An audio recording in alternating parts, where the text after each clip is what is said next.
Oh, okay. We're doing a webcam recording, so I guess we're recording. We're back. It's Mike Cernovich, and today we're going to do a book bag. What have I been reading and why? So I guess we're not set up good enough so you can see the cover. Trying to look cool with my books. So here's some of the books we're reading. I'll tell you why we're reading them and why you should read books. I don't have to sell you guys in books, but I'll tell you sort of like my approach to reading and what makes reading really, really fun. So the first one I picked up is Spy the Lie. I bought this in, man, I need to fix the collars. I bought this one in Thailand. It's very hard to find books in Thailand, so I went to a mall and I went crazy. I bought this because, you know, I'm in like student mode right now. So I wrote Guerrilla Mindset, and I feel like, okay, that's like teacher mode. And a Danger and Play is like teacher mode. But you have to, you have to be a student too always, a student of life, a student of other people. So I figured I'd pick it up. It's a book on how to spot deception. A lot of it is stuff that I'm very basic to me as a lawyer, and I've dealt with criminals, but it's good. I recommend it. It'll help you be more honest and make sure you're not giving off dishonesty signals. And it will also help you spot dishonesty in others. The next one is like a real oddball, and this is where I kind of like to talk about my approach to reading. It's a book about the Black Sea. Now, why the fuck would I read a book about the Black Sea? There's a reason. When I travel, I like to find the great American X book about the place. And you can't always find it, but I'm going to be doing some traveling near the Black Sea. I'm going to maybe go to Hungary, and I want to check it out. I want to know the culture. I want to know the people. When I travel, people say, oh, show me a spot that isn't touristy. You hear that with every tourist. Oh, do you got any recommendations that aren't touristy? Pick up a fucking book about the culture and understand the people that you live with, because people are different. You might not care about nationalism, but nationalism cares about you. People are not people. I've learned that. People are not people. People are a culture. Cultures are different. Vietnamese people are not Asian. They're Vietnamese. Cambodians are Cambodians. The Thai people are the Thai people. So I like to learn about the people on a deep level and not just I want to find a place that isn't touristy. Recent book I read was great along those lines I talked about in a podcast with Sorrows of War, and it was about the experience of a man in the North Vietnamese Army, and it gave me a lot of understanding about the Vietnam War and what it was like from the other perspective, and a lot of the places they wrote about I had visited in Vietnam, and a lot of it's called local color for you literature students. There's local color. There was a scene, for example, in the Sorrows of War where he talked about he was going to a bar, and he described 5 men pulling up on their Honda motor scooters, and they dressed like rock stars. Now, if you've never lived in Southeast Asia or in Vietnam, it might seem weird. Like, guys are riding, like fucking scooters or whatever you want to call them. You call them motorbikes in Asia. Yeah, you get dressed up and you wear a suit, and that's what people drive. Cars are very, very rare.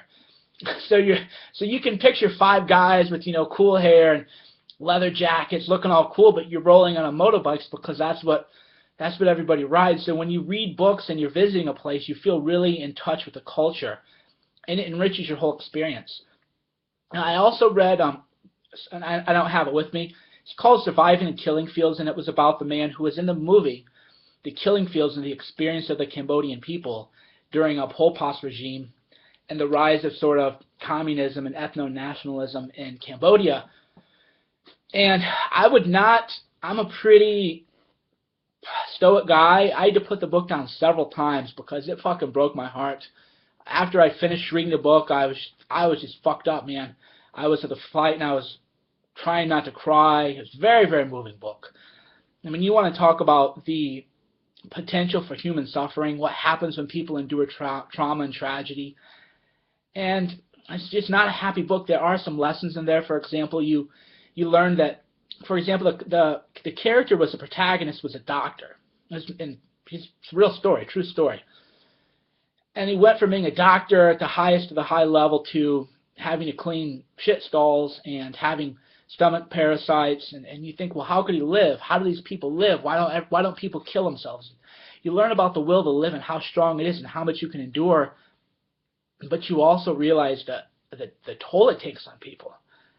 And then speaking of nationalism, when you read about it, especially if you travel in Southeast Asia, the Cambodians believe that they're superior to the Vietnamese and to the Thais. The Thais believe they're superior to the Cambodians and to the Vietnamese, and the Vietnamese believe the same thing. So we're like, oh, Southeast Asia, or we'll say, oh, Asians. They're not.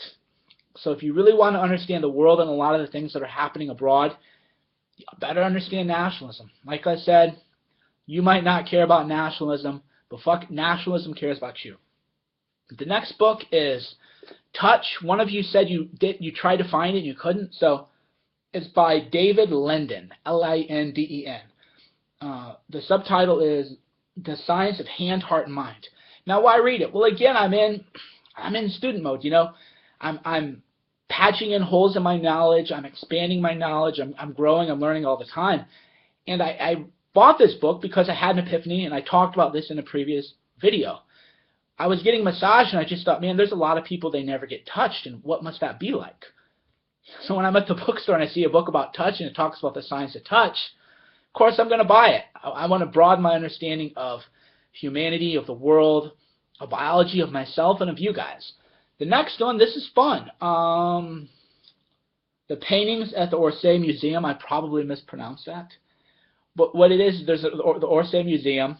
You can correct me if I'm wrong. It doesn't bother me if I'm not pronouncing things correctly. But when you go to the museum, it's really fun to get those little audio things and listen to the story behind the story. And this is the same way. It has all the paintings. It has the little stories about the artists. It's really, really quality, too. And one thing I've noticed about Paris is, even though it's supposedly expensive, they don't really bend you over on a lot of stuff. So this was only 20 euros. It's a big full-color book. It really puts the artists and the work in context, especially Impressionists and the Post-Impressionists.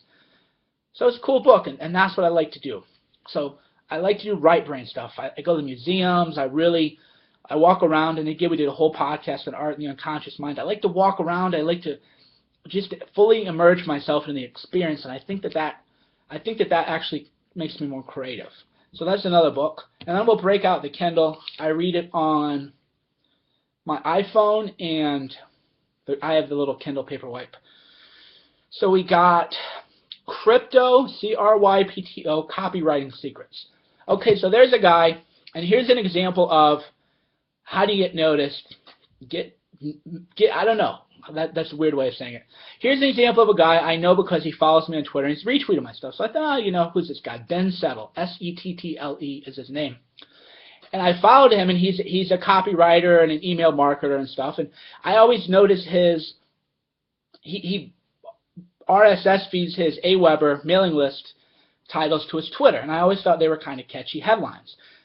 Now, I'm not really in his market. His language is a little different than mine. He talks about money as like smackaroons and stuff, but he's a very approachable, very interesting guy, and you can see why people like him. And I like him too. Don't get me, that sounded fucking shitty, right?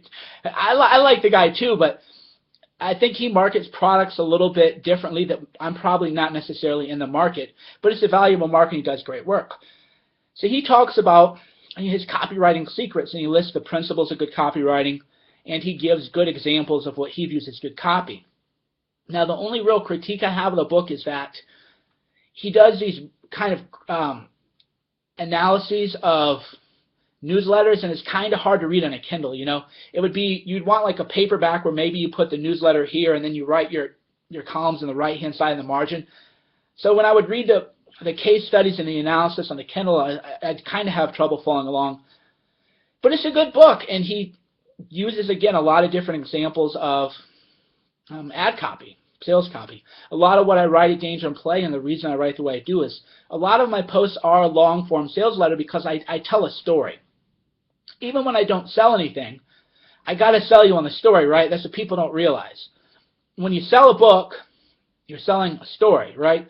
If you want people to read your writing, even if it doesn't cost them anything, even if it's a free post, if people see a 2,000-word block of text, you have failed to sell them. They are not going to read it.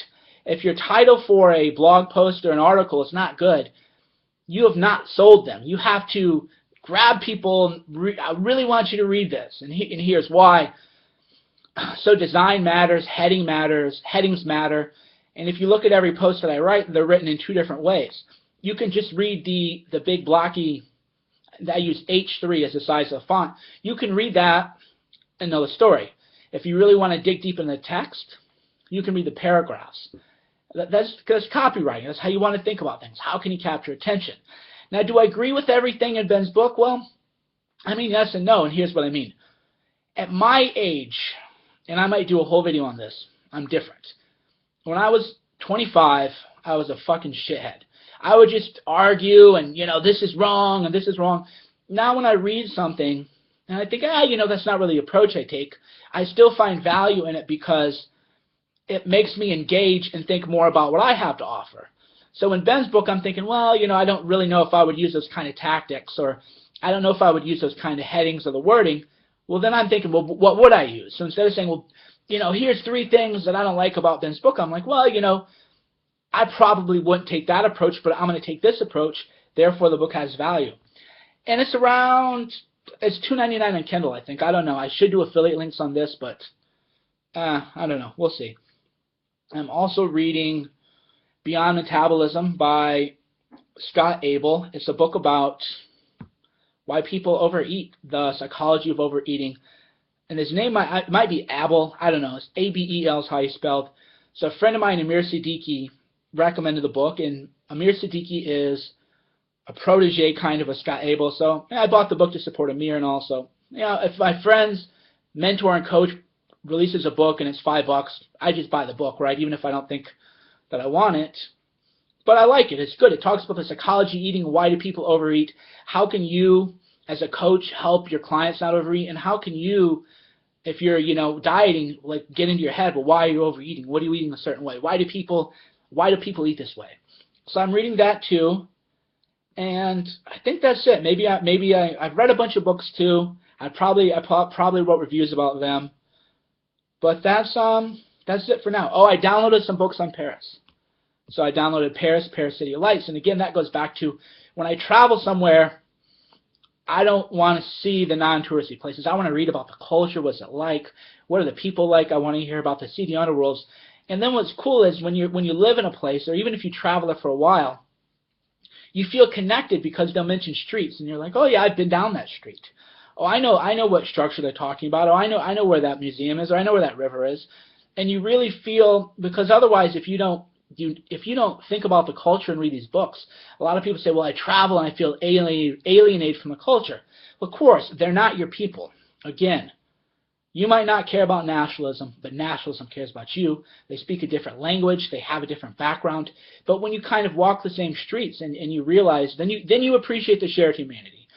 So even though you realize, and that's kind of why when it comes to nationalism, I'm very much on the side of it exists. I think we should resist the worst of it.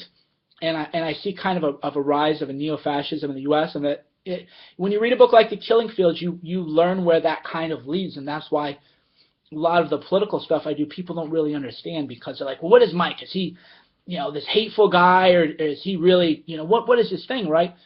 I think that if you've alienated a large segment of the people, which is what happened in Cambodia, and it's happening in the U.S., you're essentially saying if you're a man, you're shit.